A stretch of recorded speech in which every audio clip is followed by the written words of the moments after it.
ಜೈ ಹಿಂದ್ ಸ್ನೇಹಿತರೆ, ಇವತ್ತಿನ ವಿಡಿಯೋದಲ್ಲಿ 2025ರ ಸುದ್ದಿಯಲ್ಲಿರುವ ಪ್ರಮುಖ ವ್ಯಕ್ತಿಗಳ ಬಗ್ಗೆ ಚರ್ಚೆ ಮಾಡೋಣ. One of the important trending topic ಆಗಿದ್ದು ವಿಡಿಯೋವನ್ನು ಸ್ಕಿಪ್ ಮಾಡದೆ ನೋಡಿ ಮತ್ತು ನಮ್ಮ ಚಾನಲ್ ಫಸ್ಟ್ ಟೈಮ್ ನೋಡ್ತಾ ಇದ್ದರೆ ಸಬ್ಸ್ಕ್ರೈಬ್ ಮಾಡೋಕ್ಕೆ ಮರಿಬೇಡಿ ಅಂತ ಹೇಳ್ತಾ ಇವತ್ತಿನ ಸೆಷನ್ ಸ್ಟಾರ್ಟ್ ಮಾಡ್ತಿದ್ದೀವಿ. ಮೊದಲ ಪ್ರಶ್ನೆ ಇರ್ತಿದೆ, ಫೆಬ್ರವರಿ 2025ರಲ್ಲಿ ದೆಹಲಿಯ ನೂತನ ಮುಖ್ಯಮಂತ್ರಿಗಳಾಗಿ ಆಯ್ಕೆಯಾದವರು ಯಾರು? ಸರಿಯಾದ ಉತ್ತರ ಆಪ್ಷನ್ ಎ, ರೇಖಾ ಗುಪ್ತಾ. ರೇಖಾ ಗುಪ್ತಾ ಇವರು ಫೆಬ್ರವರಿ 2025ರಲ್ಲಿ ದೆಹಲಿಯ ನೂತನ ಮುಖ್ಯಮಂತ್ರಿಯಾಗಿ ಆಯ್ಕೆಯಾದರು. ಇವರು ಈ ಹಿಂದಿನ ಆರ್ತಿಸಿ ಮಾರ್ಲಿನ ನಂತರ ಮಹಿಳಾ ಮುಖ್ಯಮಂತ್ರಿ ಆಗ್ತಾರೆ ಮತ್ತು ದೆಹಲಿಯ 4ನೇ ಮಹಿಳಾ ಮುಖ್ಯಮಂತ್ರಿ. ಇವರು ದೆಹಲಿಯ 4ನೇ ಮಹಿಳಾ ಸಿಎಂ. ದೆಹಲಿಯ ಮೊದಲ ಮಹಿಳಾ ಸಿಎಂ ಯಾರಾಗಿದ್ರು ಕೇಳಿದ್ರೆ ಸುಷ್ಮಾ ಸ್ವರಾಜ್. ಸುಷ್ಮಾ ಸ್ವರಾಜ್ ದೆಹಲಿಯ ಮೊಟ್ಟ ಮೊದಲ ಮಹಿಳಾ ಮುಖ್ಯಮಂತ್ರಿ.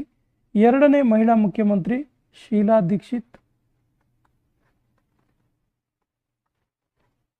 3ನೇ ಮಹಿಳಾ ಮುಖ್ಯಮಂತ್ರಿ ಆರ್ತಿಸಿ ಮಾರ್ಲೇನಾ ಮತ್ತು 4ನೇ ಮಹಿಳಾ ಮುಖ್ಯಮಂತ್ರಿಯಾಗಿ ರೇಖಾ ಗುಪ್ತಾ ಆಯ್ಕೆಯಾಗಿದ್ದಾರೆ.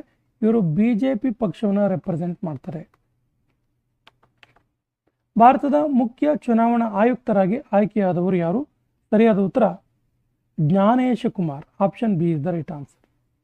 ಜ್ಞಾನೇಶ ಕುಮಾರ್ ನೋಡಿ, ಇವರು 26ನೇ ಮುಖ್ಯ ಚುನಾವಣಾ ಆಯುಕ್ತರಾಗಿ ಆಯ್ಕೆಯಾದರು. ಸ್ನೇಹಿತರೆ, ನಿಮಗೆ ಈ ಅಂಶ ಗೊತ್ತಿರಲಿ. ಏನು ಕೇಳಿದ್ರೆ, ಭಾರತದ ಚುನಾವಣಾ ಆಯೋಗದಲ್ಲಿ 3 ಜನರ ನಿರ್ವಾಚನ ಮಂಡಳಿ ಇರುತ್ತೆ. 3 ಜನರ ನಿರ್ವಾಚನಾ ಮಂಡಳಿ ಇರುತ್ತೆ. ಸೊ ಒಬ್ಬರು ಮುಖ್ಯ ಚುನಾವಣಾ ಆಯುಕ್ತರು, 2 ಚುನಾವಣಾ ಆಯುಕ್ತರಿರ್ತಾರೆ. ಸೊ ಭಾರತದ ಪ್ರಸ್ತುತ ಚುನಾವಣಾ ಆಯುಕ್ತರು ಯಾರು ಹಾಗಾದರೆ ನೋಡ್ತಾ ಹೋದರೆ, ಸೊ ಭಾರತದ ಪ್ರಸ್ತುತ ಚುನಾವಣಾ ಆಯುಕ್ತರು ಯಾರು ಅಂದರೆ ಸುಖವೀರ ಸಿಂಗ್ ಸಂಧು ಒಬ್ಬರು, ಸುಖವೀರ ಸಿಂಹ ಸಂಧು ಒಬ್ಬರು. 2ನೇವರು ಯಾರು ಕೇಳಿದ್ರೆ ವಿವೇಕ ಜೋಶಿ. ವಿವೇಕ ಜೋಶಿ ಇವರು ಪ್ರಸ್ತುತ ಭಾರತದ ಚುನಾವಣಾ ಆಯುಕ್ತರು. ಭಾರತದ ಮುಖ್ಯ ಚುನಾವಣಾ ಆಯುಕ್ತರಾಗಿ ಪ್ರಸ್ತುತ ಆಯ್ಕೆಯಾದವರು ಜ್ಞಾನೇಶ್ ಕುಮಾರ್. ಇವರು ರಾಜೀವ್ ಕುಮಾರ್ ಅವರ ನಂತರ ಆಯ್ಕೆ ಆಗ್ತಾರೆ. ಇಸ್ರೋದ 11ನೇ ಅಧ್ಯಕ್ಷರಾಗಿ ಆಯ್ಕೆಯಾದವರು ಯಾರು? ಸರಿಯಾದ ಉತ್ತರ V Narayanan. Option C is the right answer. Doctor V Narayan ಅವರು ಇಸ್ರೋದ 11ನೇ ಅಧ್ಯಕ್ಷರಾಗಿ ಆಯ್ಕೆಯಾದರು. ಇಸ್ರೋ ಸ್ಥಾಪನೆಯಾಗಿದ್ದು 1969ರಲ್ಲಿ ಮತ್ತು ಇಸ್ರೋದ ಕೇಂದ್ರ ಕಚೇರಿ ಇರೋದು ಬೆಂಗಳೂರಿನಲ್ಲಿ. ಬೆಂಗಳೂರು ಕೇಂದ್ರ ಕಚೇರಿ. ಇನ್ನೊಂದು ಪ್ರಶ್ನೆಯನ್ನು ತುಂಬ ಸರಿ ಕೇಳಿದ್ದಾರೆ, ಇಸ್ರೋದ ಸ್ಥಾಪಕರು ಯಾರು ಅಂತೇಳಿ. ಇಸ್ರೋದ ಸ್ಥಾಪಕರು ವಿಕ್ರಮ್ ಸಾರಾಭಾಯಿ. ವಿಕ್ರಮ್ ಸಾರಾಭಾಯಿ ಇಸ್ರೋದ ಸ್ಥಾಪಕರು. UIDAI Unique Identification Authority of India. ನಾವು ಆಧಾರ್ ಏನು ಕೊಡ್ತಾರಲ್ಲ, ಈ ಒಂದು ಸಂಸ್ಥೆ Unique Identification Authority of India, ಇದರ ನೂತನ CEO ಆಗಿ ಆಯ್ಕೆಯಾದವರು ಯಾರು? ಸರಿಯಾದ ಉತ್ತರ Bhuvanesh Kumar. Option B is the right answer. Bhuvaneshwar Kumar ಅವರು ಯೂನಿಕ್ ಐಡೆಂಟಿಫಿಕೇಶನ್ ಅಥಾರಿಟಿ ಆಫ್ ಇಂಡಿಯಾದ ನೂತನ CEO ಆಗಿ ಆಯ್ಕೆಯಾದರು. ಸೊ ಇದರ ಸ್ಥಾಪನೆ ಆಗಿದ್ದು 2009ರಲ್ಲಿ. UIDAI ಈ ಸಂಸ್ಥೆ ಸ್ಥಾಪನೆ ಆಗಿದ್ದು 2009ರಲ್ಲಿ. ಇದರ ಪ್ರಸ್ತುತ ಅಧ್ಯಕ್ಷರು ಸತ್ಯನಾರಾಯಣ.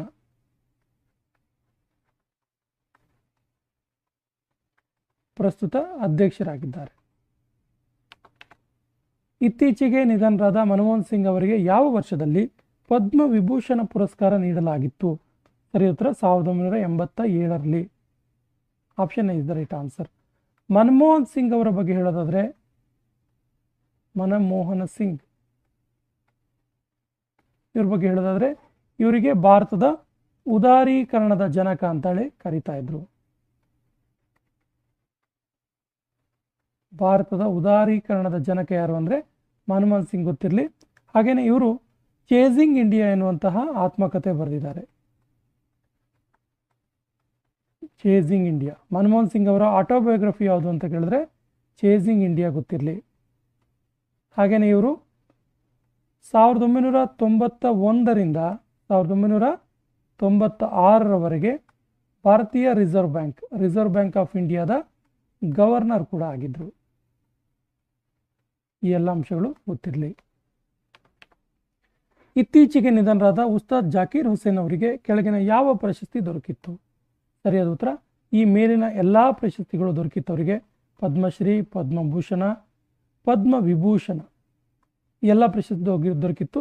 ಸೊ ಪದ್ಮಶ್ರೀ ಯಾವಾಗ ಸಿಕ್ಕಿತ್ತು ಅವರಿಗೆ ಕೇಳಿದ್ರೆ 1988 ಪದ್ಮಭೂಷಣ 2002ರಲ್ಲಿ ಮತ್ತು ಪದ್ಮವಿಭೂಷಣ 2023ರಲ್ಲಿ ಇವರಿಗೆ ನೀಡಲಾಗಿತ್ತು. National human rights commission NHRC ಇದರ ನೂತನ ಅಧ್ಯಕ್ಷರು ಯಾರು? ಸರಿಯಾದ ಉತ್ತರ ವಿ ರಾಮಸುಬ್ರಹ್ಮಣ್ಯಂ ಇದರ ನೂತನ ಅಧ್ಯಕ್ಷರು. 34ನೇ ವ್ಯಾಸ ಸಮ್ಮಾನ್ ಪ್ರಶಸ್ತಿಗೆ ಭಾಜನರಾದವರು ಯಾರು? ಸರಿಯಾದ ಉತ್ತರ ಸೂರ್ಯಬಾಲ. 2024ನೇ ಸಾಲಿನ 34ನೇ ವ್ಯಾಸ ಸಮ್ಮಾನ್ ಪ್ರಶಸ್ತಿಗೆ ಭಾಜನರಾದವರು ಸೂರ್ಯಬಾಲ ಇವರ ಕೋನ್ ದೇಶ್ ಕೆ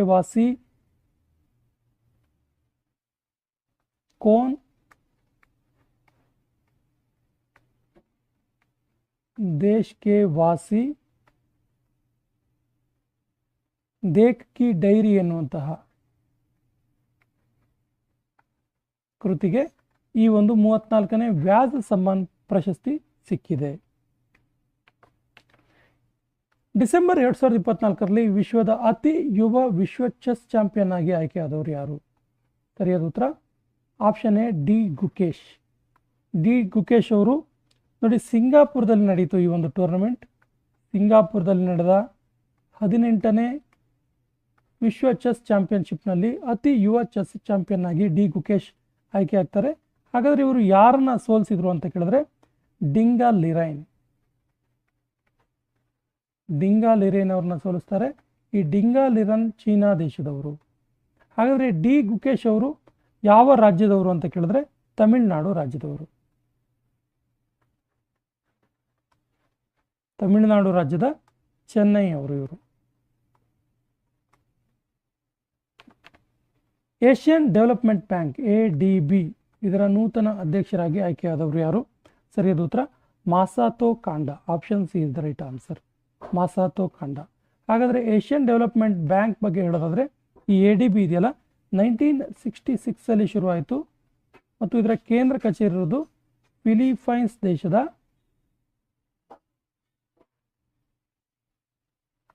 ಮನೀಲಾದಲ್ಲಿ. ಭಾರತೀಯ ರಿಸರ್ವ್ ಬ್ಯಾಂಕ್ ಇದರ ನೂತನ ಗವರ್ನರ್ ಯಾರು? ಸರಿಯಾದ ಉತ್ತರ Sanjay Malhotra. Option C is the right answer. Sanjay Malhotra ಅವರು Shaktikanta Das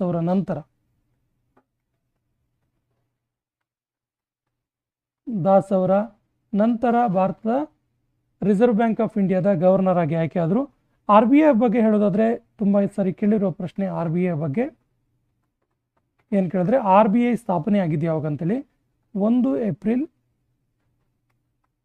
1935ರಲ್ಲಿ Reserve Bank of India ಸ್ಥಾಪನೆ ಆಯಿತು ಮತ್ತು ರಿಸರ್ವ್ ಬ್ಯಾಂಕ್ ಆಫ್ ಇಂಡಿಯಾ ರಾಷ್ಟ್ರೀಕರಣವಾಗಿದ್ದು 1949ರಲ್ಲಿ. ಈ ಅಂಶ ಕೂಡ ಗೊತ್ತಿರಲಿ.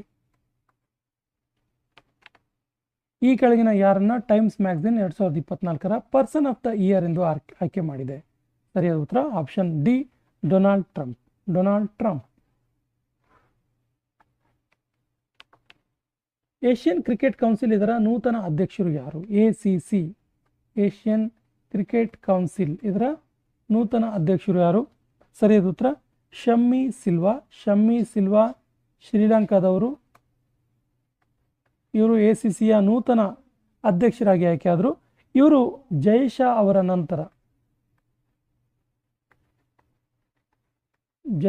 ನಂತರ ACCಯ ಅಧ್ಯಕ್ಷರಾಗಿ ಆಯ್ಕೆಯಾದರು. ಹಾಗಾದರೆ BCCI ಇದರ ನೂತನ ಸೆಕ್ರೆಟರಿ ಆಗಿ ಆಯ್ಕೆಯಾದವರು ಯಾರು? ಸರಿಯಾದ ಉತ್ತರ ದೇವಜಿತ್ ಸೈಕಿಯಾ. BCCIನ ನೂತನ ಸೆಕ್ರೆಟರಿ ಆಗಿ ಆಯ್ಕೆಯಾದರು. ಸೊ BCCI ಇದರ ಅಧ್ಯಕ್ಷರು ಯಾರು ಕೇಳಿದ್ರೆ BCCIಯ ಅಧ್ಯಕ್ಷರು ಯಾರು ಕೇಳಿದ್ರೆ ರೋಜರ್ ಬಿನ್ನಿ. ಈ BCCI ಭಾರತದಲ್ಲಿ ನಡೆಯುವಂಥ ಎಲ್ಲ ಕ್ರಿಕೆಟ್ಗಳನ್ನು ಮ್ಯಾನೇಜ್ ಮಾಡುತ್ತೆ ಮತ್ತು ಈ BCCI ಸ್ಥಾಪನೆ ಆಗಿದ್ದು 1928 ಇತ್ತೀಚೆಗೆ ನಿಧನರಾದ ರತನ್ ಟಾಟಾ ಅವರಿಗೆ ಯಾವ ವರ್ಷದಲ್ಲಿ ಪದ್ಮವಿಭೂಷಣ ಪ್ರಶಸ್ತಿ ನೀಡಲಾಗಿತ್ತು? ಸರಿಯಾದ ಉತ್ತರ 2008 ಇವರಿಗೆ ಪದ್ಮವಿಭೂಷಣ ಅವಾರ್ಡ್ ನೀಡಲಾಗಿತ್ತು. ಸೊ ಈ ಟಾಟಾ ಗ್ರೂಪ್ಸ್ ಇದೆಯಲ್ಲ, ಟಾಟಾ ಗ್ರೂಪ್ಸ್ ಬಗ್ಗೆ ಹೇಳೋದಾದ್ರೆ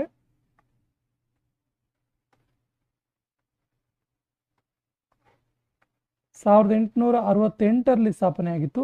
ಇದರ ಕೇಂದ್ರ ಕಚೇರಿ ಇರೋದು ಮುಂಬೈನಲ್ಲಿ. ಟಾಟಾ ಟ್ರಸ್ಟ್ ಇದರ ನೂತನ ಅಧ್ಯಕ್ಷರಾಗಿ ಆಯ್ಕೆಯಾದವರು ಯಾರು? ಸರಿಯಾದ ಉತ್ತರ Noel Tata. Option D is the right answer, Noel Tata. ಭಾರತದ ನೂತನ controller and auditor general CAG, controller and auditor general ಆಗಿ ಆಯ್ಕೆಯಾದವರು ಯಾರು?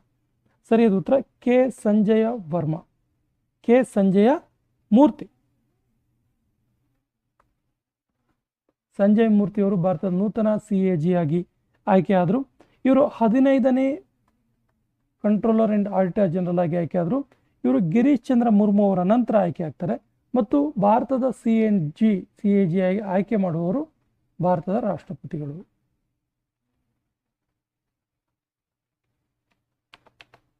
ರಾಷ್ಟ್ರೀಯ ಮಹಿಳಾ ಆಯೋಗದ ನೂತನ ಅಧ್ಯಕ್ಷರು ಯಾರು? ಸರಿಯಾದ ಉತ್ತರ option A Vijaya Kishore Rahatkar. Option A is the right answer. ಇವರು ರೇಖಾ ಶರ್ಮಾ ಅವರ ನಂತರ ಭಾರತದ ರಾಷ್ಟ್ರೀಯ ಮಹಿಳಾ ಆಯೋಗದ ನೂತನ ಅಧ್ಯಕ್ಷರಾಗಿ ಆಯ್ಕೆಯಾದರು.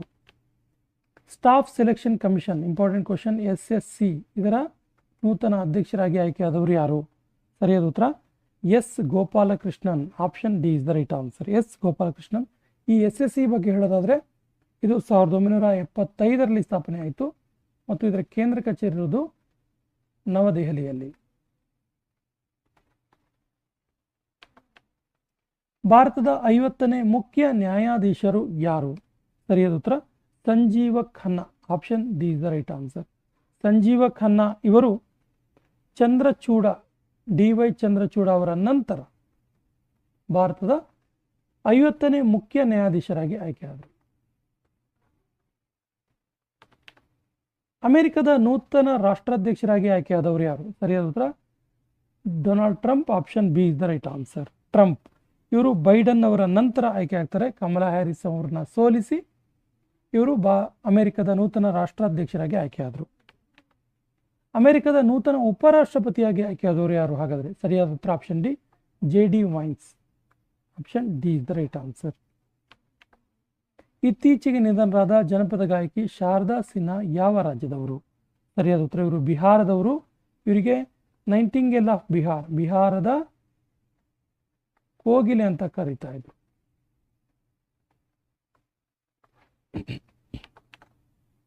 ಜಮ್ಮು ಕಾಶ್ಮೀರದ ನೂತನ ಮುಖ್ಯಮಂತ್ರಿಯಾಗಿ ಆಯ್ಕೆಯಾದವರು ಯಾರು? ಸರಿಯಾದ ಉತ್ತರ ಆಪ್ಷನ್ ಬಿ ಉಮರ್ ಅಬ್ದುಲ್ಲಾ. ಜಮ್ಮು ಕಾಶ್ಮೀರಕ್ಕೆ ಮೊಟ್ಟ ಮೊದಲಿಗೆ ಈ ಒಂದು ಯೂನಿಯನ್ ಟೆರಿಟರಿ ಆದ ನಂತರ ಎಲೆಕ್ಷನ್ ಆಗುತ್ತೆ. ಸೊ ಇದರ ಮುಖ್ಯಮಂತ್ರಿಯಾಗಿ ಉಮರ್ ಅಬ್ದುಲ್ಲಾ ಆಯ್ಕೆ ಆಗ್ತಾರೆ. ಸೊ ಇದು 31 ಅಕ್ಟೋಬರ್ 2019 ಕೇಂದ್ರಾಡಳಿತ ಪ್ರದೇಶವಾಗಿ ಬದಲಾಯಿತು.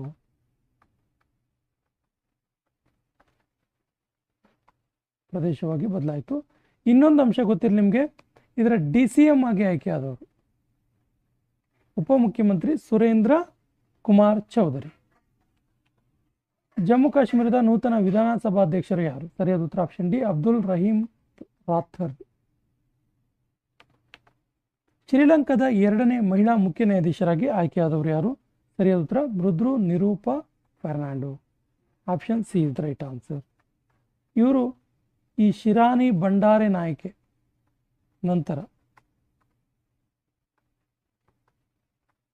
ಈ ಹೆಸರು ಇಂಪಾರ್ಟೆಂಟ್ ಯಾಕಂದ್ರೆ ಇವರು ಶ್ರೀಲಂಕಾದ ಮೊದಲ ಮಹಿಳಾ ಮುಖ್ಯ ನ್ಯಾಯಾಧೀಶರು.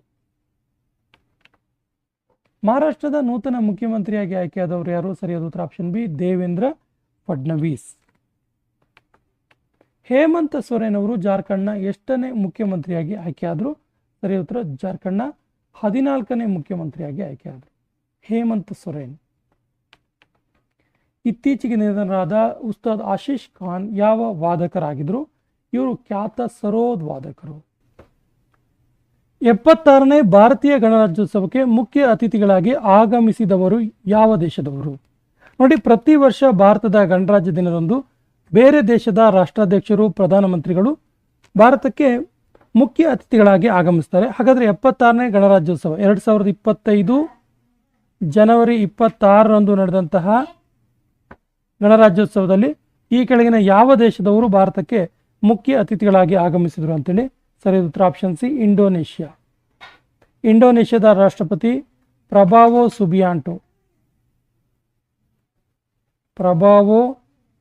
ಸುಬಿಯಾಂಟೋ ಇದಾರಲ್ಲ, ಇವರು ಮುಖ್ಯ ಅತಿಥಿಗಳಾಗಿ ಆಗಮಿಸಿದ್ರು. ಸೊ 2024ರಲ್ಲಿ ಯಾರು ಆಗಮಿಸಿದ್ರು ಅಂತ ಕೇಳಿದ್ರೆ 2024ರಲ್ಲಿ ಇಮ್ಯಾನ್ಯುಯಲ್ ಮ್ಯಾಕ್ರನ್.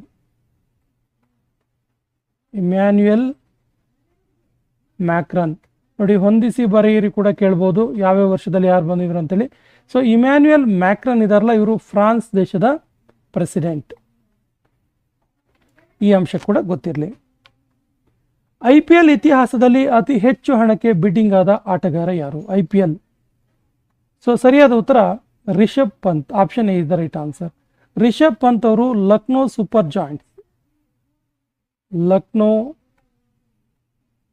ಸೂಪರ್ ಜಾಯಿಂಟ್ಸ್ ಇದಕ್ಕೆ ಅತಿ ಹೆಚ್ಚು ಹಣಕ್ಕೆ ಬಿಡ್ಡಿಂಗ್ ಆಗ್ತಾರೆ. ಇವರು 27 ಕೋಟಿಗೆ ಬಿಡ್ಡಿಂಗ್ ಆದಂತಹ ಮೊದಲ ಆಟಗಾರ, ಅತಿ ಹೆಚ್ಚು ಹಣಕ್ಕೆ ಬಿಡ್ಡಿಂಗ್ ಆದ ಆಟಗಾರ ರಿಷಬ್ ಪಂತ್. ನಮೀಬಿಯಾ ದೇಶದ ಮೊದಲ ಮಹಿಳಾ ರಾಷ್ಟ್ರಪತಿಯಾಗಿ ಆಯ್ಕೆಯಾದವರು ಯಾರು? ಸರಿಯಾದ ಉತ್ತರ ನಿತಂಬೋ ನಂದಿ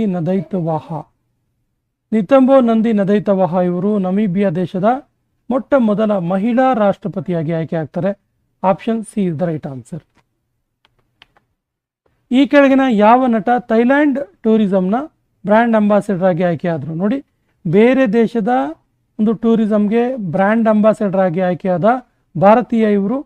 ಸೊ ಇಂಪಾರ್ಟೆಂಟ್ ಆಗುತ್ತೆ ಕ್ವಶನ್, ನೋಟ್ ಮಾಡ್ಕೊಳ್ಳಿ. ಸರಿಯಾದ ಉತ್ತರ Sonu Sood. Option D is the right answer. Miss grand international ಆಗಿ ಆಯ್ಕೆಯಾದ ಮೊದಲ ಭಾರತೀಯ ಮಹಿಳೆ ಯಾರು? ಸರಿಯಾದ ಉತ್ತರ ರಚೆಲ್ ಗುಪ್ತಾ. ಪಂಜಾಬ್ ರಾಜ್ಯದ ರಚೆಲ್ ಗುಪ್ತಾ ಮಿಸ್ ಗ್ರ್ಯಾಂಡ್ ಇಂಟರ್ನ್ಯಾಷನಲ್ ಆಗಿ ಆಯ್ಕೆಯಾದರು. ಇದರ ಆಯೋಜನೆ ಎಲ್ಲಾಗಿತ್ತು ಕೇಳಿದ್ರೆ ಥೈಲ್ಯಾಂಡ್ ನಲ್ಲಿ ಆಗಿತ್ತು.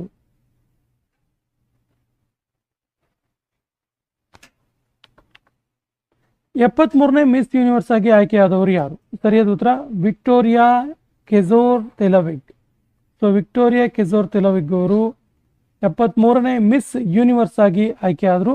ಇವರು ಡೆನ್ಮಾರ್ಕ್ ದೇಶದವರು.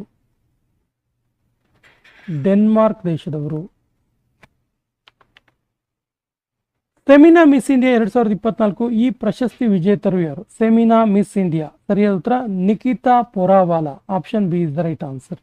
ನಿಕಿತಾ ಪೋರಾವಾಲಾ. ಈ ನಿಕಿತಾ ಪೋರಾವಾಲಾ ಇದಾರಲ್ಲ, ಇವರು ಮಧ್ಯಪ್ರದೇಶದ ಉಜ್ಜಯಿನಿಯವರು.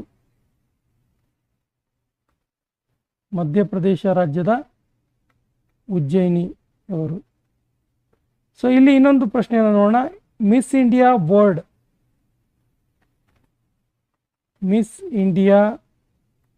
ವರ್ಲ್ಡ್ 2024 ಇದರ ವಿಜೇತರು ಯಾರು ಅಂತ ಕೇಳಿದ್ರೆ ದುರ್ವಿ ಪಟೇಲ್. ಈ ಅಂಶ ಕೂಡ ಗೊತ್ತಿರಲಿ, ದುರ್ವಿ ಪಟೇಲ್.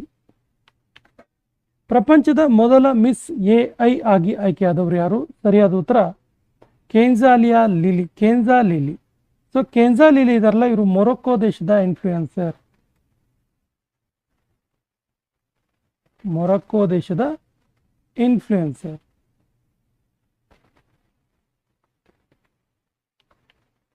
2024ನೇ ಸಾಲಿನ ಚಮೇಲಿ ದೇವಿ ಜೈನ್ ಪುರಸ್ಕಾರ ಈ ಕೆಳಗಿನ ಯಾರಿಗೆ ದೊರಕಿದೆ? ಸರಿಯಾದ ಉತ್ತರ ಎ ಮತ್ತು ಬಿ ಇಬ್ಬರಿಗೂ ಕೂಡ. ಗ್ರೀಷ್ಮಾ ಸುತಾರ್ ಮತ್ತು ರಿತಿಕಾ ಚೋಪ್ರಾ ಇವರಿಬ್ಬರಿಗೂ 2024ನೇ ಸಾಲಿನ ಚಮೇಲಿ ದೇವಿ ಜೈನ್ ಪುರಸ್ಕಾರ ದೊರಕಿತು. ನಾಸಾದ ನೂತನ ಅಧ್ಯಕ್ಷರಾಗಿ ಆಯ್ಕೆಯಾದವರು ಯಾರು? ಅಮೆರಿಕದ ಅಂತರಿಕ್ಷ ಏಜೆನ್ಸಿ ನಾಸಾ, ಇದರ ನೂತನ ಅಧ್ಯಕ್ಷರಾಗಿ ಆಯ್ಕೆಯಾದವರು ಜರೇಡಾ ಇಸಾಫಮೆನ್. ಸೊ ಈ ನಾಸಾ ಇದೆಯಲ್ಲ, ಈ ನಾಸಾದ ಕೇಂದ್ರ ಕಚೇರಿ ಇರೋದು ವಾಷಿಂಗ್ಟನ್ ಡಿ ಸಿಯಲ್ಲಿ. ಇದು ಅಮೆರಿಕದ ಸ್ಪೇಸ್ ಏಜೆನ್ಸಿ ಆಗಿದೆ. ಮೌಂಟ್ ಎವರೆಸ್ಟ್ ಅನ್ನ 30 ಸಾರಿ ಏರಿದ ವಿಶ್ವದ ಮೊದಲ ವ್ಯಕ್ತಿಯ ಸರಿಯಾದ ಉತ್ತರ option A Kami Rita Sherpa. So Kami Rita Sherpa ಇದಾರಲ್ಲ, ಇವರು ನೇಪಾಳ ದೇಶದವರು. ಇವರು ಮೌಂಟ್ ಎವರೆಸ್ಟ್ ಅನ್ನ 30 ಸಾರಿ ಏರೋದ್ರ ಮೂಲಕ ವರ್ಲ್ಡ್ ರೆಕಾರ್ಡ್ ಅನ್ನ ಮಾಡಿದ್ರು. ಮೌಂಟ್ ಎವರೆಸ್ಟ್ ಏರಿದ ಅತಿ ಕಿರಿಯ ಭಾರತೀಯ ಯಾರು? ಸರಿಯಾದ ಉತ್ತರ ಕಾಮ್ಯಾ ಕಾರ್ತಿಕೇಯನ್. ಮುಂಬೈನ ಕಾಮ್ಯಾ ಕಾರ್ತಿಕೇಯನ್ ಕೇವಲ 16 ವರ್ಷ ವಯಸ್ಸಿನಲ್ಲಿಯೇ 16 ವರ್ಷವಿದ್ದಾಗಲೇ ಇವರು ಮೌಂಟ್ ಎವರೆಸ್ಟ್ ಏರೋದ್ರ ಮೂಲಕ ಮೌಂಟ್ ಎವರೆಸ್ಟ್ ಏರಿದ ಅತಿ ಕಿರಿಯ ಭಾರತೀಯ ಆಗಿ ಹೊರಹೊಮ್ಮಿದ್ರು. ಸೊ ಮೌಂಟ್ ಎವರೆಸ್ಟ್ ಏರಿದಂತಹ ಅತಿ ಹಿರಿಯ ಮಹಿಳೆ ಯಾರು ಹಾಗಾದ್ರೆ? ಅತಿ ಹಿರಿಯ ಭಾರತೀಯ ಮಹಿಳೆ ಯಾರು ಕೇಳಿದ್ರೆ ಜ್ಯೋತಿ ರಾತ್ರೆ. ಜ್ಯೋತಿ ರಾತ್ರೆ ಅವರು 55 ವರ್ಷವಿದ್ದಾಗ ಮೌಂಟ್ ಎವರೆಸ್ಟ್ ಏರ್ತಾರೆ. ಜ್ಯೋತಿ ರಾತ್ರೆ ಇದಾರಲ್ಲ, ಇವರು ಮಧ್ಯಪ್ರದೇಶ ರಾಜ್ಯದವರು. ಈ ಅಂಶ ಕೂಡ ಗೊತ್ತಿರಲಿ. ಅತಿ ಕಿರಿಯ ಭಾರತೀಯ ಕಾಮ್ಯಾ ಕಾರ್ತಿಕೇಯನ್, ಅತಿ ಹಿರಿಯ ಭಾರತೀಯ ಮಹಿಳೆ ಜ್ಯೋತಿ ರಾತ್ರೆ. ಇಂಗ್ಲಿಷ್ ಚಾನಲ್ ಅನ್ನ ಈಜಿ ದಾಟಿದ ಅತಿ ಹಿರಿಯ ಭಾರತೀಯ ಯಾರು? ಸರಿಯಾದ ಉತ್ತರ Siddharth Agarwal. Option B is the right answer. Siddharth Agarwal ಅವರು 49 ವರ್ಷ ವಯಸ್ಸಿನಲ್ಲಿ ಇಂಗ್ಲಿಷ್ ಕಡಲ್ಗಾಲುವೆಯನ್ನ ಈಚಿದ್ರು. ಈ ಇಂಗ್ಲಿಷ್ ಕಡಲ್ಗಾಲುವೆ ಇದೆಯಲ್ಲ, ಇದು ಎಲ್ಲಿದೆ ಅಂತೇಳಿ ಕೇಳಿದ್ದಾರೆ ಕೆಲವು ಸಾರಿ. ಇಂಗ್ಲಿಷ್ ಚಾನಲ್ ಎಲ್ಲಿದೆ ಅಂತೇಳಿ. ಸೊ ಇಂಗ್ಲಿಷ್ ಚಾನಲ್ ಇರೋದು ಅಟ್ಲಾಂಟಿಕ್ ಸಾಗರದಲ್ಲಿ.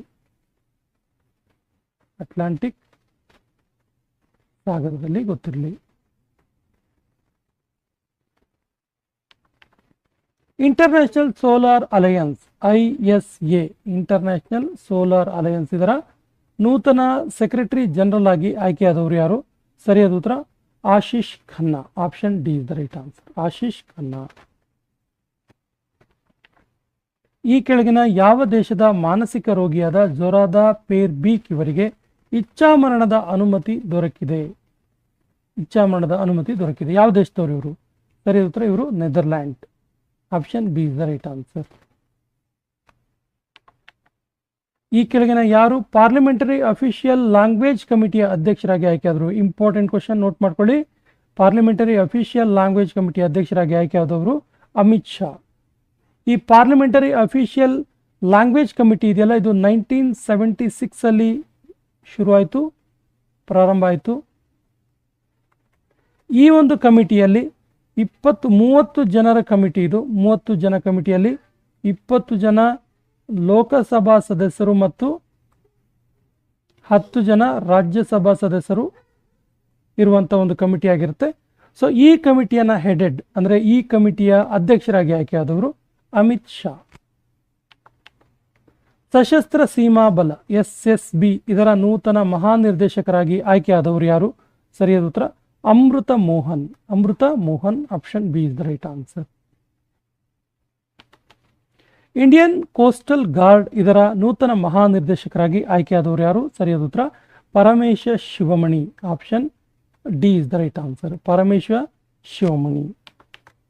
ದಾದಾ Saheb Phalke lifetime achievement award 2024 ಯಾರಿಗೆ ಲಭಿಸಿತು?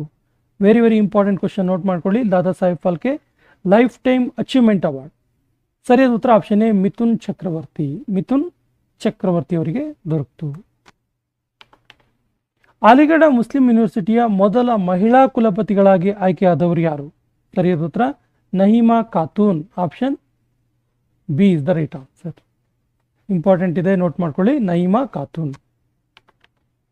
2024ನೇ ಸಾಲಿನ ಬುಕರ್ ಪುರಸ್ಕಾರ ವಿಜೇತ ಸಮಂತಾ ಹಾರ್ವೆ ಯಾವ ದೇಶದವರು? ಸರಿಯಾದ ಉತ್ತರ ಇವರು ಬ್ರಿಟನ್ ದೇಶದವರು.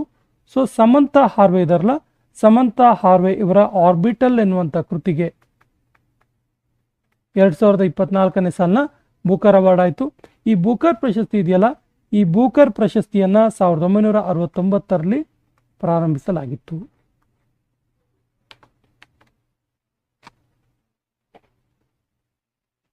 Nelson Mandela lifetime achievement award 2024 ಯಾರಿಗೆ ದೊರೆಯಿತು? Very very important question. Nelson Mandela lifetime achievement award 2024 ಇದು ವಿನೋದ ಗಣಾತ್ರ ಅವರಿಗೆ ದೊರಕಿತು. ತುಂಬ ಇಂಪಾರ್ಟೆಂಟ್ ಆಗುತ್ತೆ ಇದು ಪ್ರಶ್ನೆ, ಯಾಕಂದರೆ ಈ ಒಂದು ಅವಾರ್ಡ್ ಪಡೆದ ಮೊದಲ ಭಾರತೀಯ ಇವರು. ಮೊದಲ ಭಾರತೀಯ Nelson Mandela lifetime achievement award ಪಡೆದ ಮೊದಲ ಭಾರತೀಯ ವಿನೋದ ಗಣತ್ರ. ಇವರೊಬ್ಬರು ಫಿಲ್ಮ್ ಪ್ರೊಡ್ಯೂಸರ್ ಆಗಿದ್ದಾರೆ, ಚಿತ್ರ ನಿರ್ಮಾತೃ, ಪ್ರೊಡ್ಯೂಸರ್. ಇವರು ವಿಶೇಷವಾಗಿ ಮಕ್ಕಳ ಚಿತ್ರಗಳನ್ನು, ಚಿಲ್ಡ್ರನ್ ಮೂವಿಗಳನ್ನು ನಿರ್ಮಾಣ ಮಾಡ್ತಾಯಿದ್ರು. ಲತಾ ಮಂಗೇಶ್ಕರ್ ದೀನನಾಥ ಪುರಸ್ಕಾರ 2024 ಯಾರಿಗೆ ದೊರೆಯಿತು? ಸರಿಯಾದ ಉತ್ತರ ಆಪ್ಷನ್ ಸಿ, ಎ ಮತ್ತು ಬಿ ಇಬ್ಬರು, ರಣದೀಪ್ ಹುಡ್ಡಾ ಮತ್ತು ಅಮಿತಾಬ್ ಬಚ್ಚನ್.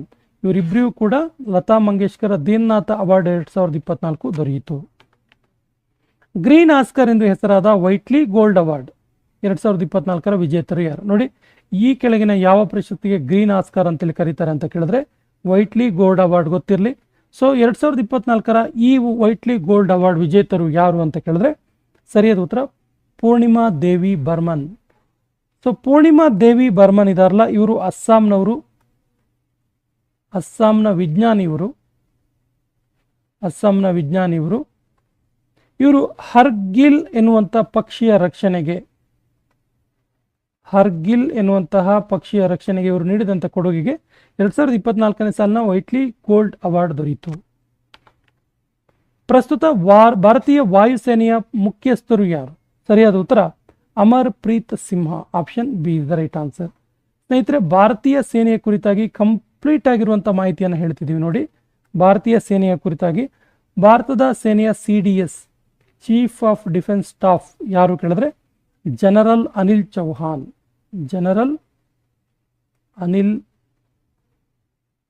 ಚೌಹಾನ್ ಇವರು ಚೀಫ್ ಆಫ್ ಡಿಫೆನ್ಸ್ ಸ್ಟಾಫ್. ಭಾರತೀಯ ಎಲ್ಲ ಸೇನೆಗಳ ಪ್ರಮುಖರು ಇವರು, CDS ಅಂತ ನಾವು ಕರಿತೀವಿ. ಸೊ ನೌಕಾಸೇನೆಯ ಪ್ರಮುಖರು ಯಾರು ಕೇಳಿದ್ರೆ ಭಾರತೀಯ ನೌಕಾಸೇನೆಯ ಮುಖ್ಯಸ್ಥರು ಯಾರು ಅಂತ ಕೇಳಿದ್ರೆ ದಿನೇಶ್ ಕುಮಾರ್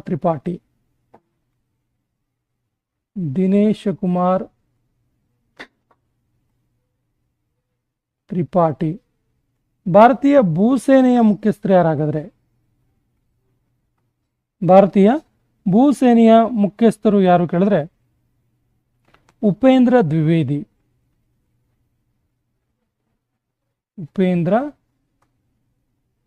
ದ್ವಿವೇದಿ ಮತ್ತು ಭಾರತೀಯ ವಾಯುಸೇನೆಯ ಮುಖ್ಯಸ್ಥರು ಅಮರಪ್ರೀತ ಸಿಂಹ. ಇವೆಲ್ಲ ಗೊತ್ತಿರಲಿ, ನೌಕಾಸೇನೆ, ಭೂಸೇನೆ, ವಾಯುಸೇನೆ ಮತ್ತು ವಿಶೇಷವಾಗಿ CDS.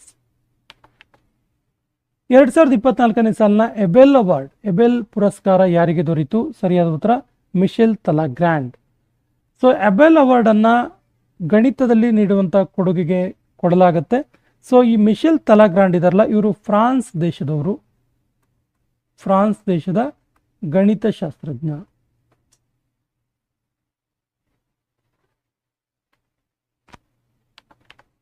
ಎರಡ್ 2024 ಸಾಲಿನ ಆರ್ಯಭಟ್ಟ ಪುರಸ್ಕಾರ ವಿಜೇತರು ಯಾರು? ವೆರಿ ಇಂಪಾರ್ಟೆಂಟ್ ಇದೆ ಕ್ವಶನ್, ಇದು ನೋಟ್ ಮಾಡ್ಕೊಳ್ಳಿ. ಸರಿಯಾದ ಉತ್ತರ Pavaluri Subbarao. Option is the right answer. So Pavaluri Subbarao ಇದರಲ್ಲ ಇವರು ಅಂತರಿಕ್ಷ ವಿಜ್ಞಾನಿ. ಮತ್ತು ಈ ಆರ್ಯಭಟ್ಟ ಪುರಸ್ಕಾರ ಇದೆಯಲ್ಲ, ಇದು ಏರೋಸ್ಪೇಸ್ ರಿಲೇಟೆಡ್ ಆಗಿರುವಂಥ ಒಂದು ಪ್ರಶಸ್ತಿಯಾಗಿದೆ. ಇನ್ನು ಈ ಪಾವಲೂರಿ ಸುಬ್ಬಾರಾವ್ ಇದಾರಲ್ಲ, ಇವರು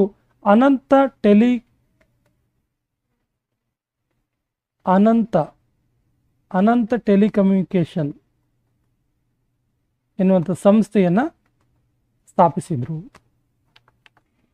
2024 ಸಾಲಿನಲ್ಲಿ ಎಷ್ಟು ಜನರಿಗೆ ಭಾರತ ರತ್ನ ಪ್ರಶಸ್ತಿ ನೀಡಲಾಗಿದೆ? ಸರಿಯಾದ ಉತ್ತರ 5 ಜನರಿಗೆ. Option B is the right answer. ಭಾರತೀಯ ನೌಕಾಸೇನೆಯ ಮೊದಲ ಮಹಿಳಾ ಹೆಲಿಕಾಪ್ಟರ್ ಪೈಲಟ್ ಆಗಿ ಆಯ್ಕೆಯಾದವರು ಯಾರು? ಸರಿಯಾದ ಉತ್ತರ Anamika Rajeev. Option B is the right answer. ಇತ್ತೀಚೆಗೆ ನಿಧನರಾದ ಆಚಾರ್ಯ ವಿದ್ಯಾಸಾಗರ್ ಮಹಾರಾಜರು ಕೆಳಗಿನ ಯಾವ ರಾಜ್ಯದವರು? ತುಂಬ ಸುದ್ದಿಯಲ್ಲಿತ್ತು ಈ ವಿಷಯ. ಆಚಾರ್ಯ ವಿದ್ಯಾಸಾಗರ ಮಹಾರಾಜರು ಸಲ್ಲೇಖನ ವ್ರತವನ್ನು ಆಚರಣೆ ಮಾಡಿ ನಿಧನ ಆಗ್ತಾರೆ. ಸೊ ಇವರು ಕರ್ನಾಟಕದ ಬೆಳಗಾಂ ಜಿಲ್ಲೆಯ ಸದಲಗ ಎಂಬಲ್ಲಿ ಇವರ ಜನನ ಆಗುತ್ತೆ. ಇವರು ಜೈನ ದಿಗಂಬರ ಪಂಥವನ್ನು ಆಚರಣೆ ಮಾಡ್ತಾರೆ ಮತ್ತು ಇವರು ಛತ್ತೀಸ್ಗಢದಲ್ಲಿ ನಿಧನರಾದರು. ಛತ್ತೀಸ್ಗಢದಲ್ಲಿ ನಿಧನ ಆಗ್ತಾರೆ. ಈ ಸೆಷನ್ ಕೊನೆಯ ಪ್ರಶ್ನೆ ಈ ರೀತಿ ಇದೆ. ಜುಡೈಶ್ ಸುಮಿನಾವಾ ತುಳುಕು ಈ ಕೆಳಗಿನ ಯಾವ ದೇಶದ ಮೊದಲ ಮಹಿಳಾ ಪ್ರಧಾನಮಂತ್ರಿಯಾಗಿ ಆಯ್ಕೆಯಾದರು? ಆಪ್ಷನ್ ಈ ರೀತಿ ಇದೆ: ರವಾಂಡಾ, ಸುಡಾನ್, ಕಾಂಗೋ ಗಣರಾಜ್ಯ, ಐರ್ಲೆಂಡ್. ಸರಿಯಾದ ಉತ್ತರವನ್ನು ಕಮೆಂಟ್ ಬಾಕ್ಸಲ್ಲಿ ಕಮೆಂಟ್ ಮಾಡಿ ಮತ್ತು ನಮ್ಮ ಚಾನಲ್ ಫಸ್ಟ್ ಟೈಮ್ ನೋಡ್ತಾ ಇದ್ರೆ ಸಬ್ಸ್ಕ್ರೈಬ್ ಆಗೋಕ್ಕೆ ಮರಿಬೇಡಿ ಅಂತ ಹೇಳ್ತಾ ಇವತ್ತಿನ ಸೆಷನ್ ಕಂಪ್ಲೀಟ್ ಮಾಡ್ತಾ ಇದ್ದೀವಿ. ಜೈ ಹಿಂದ್.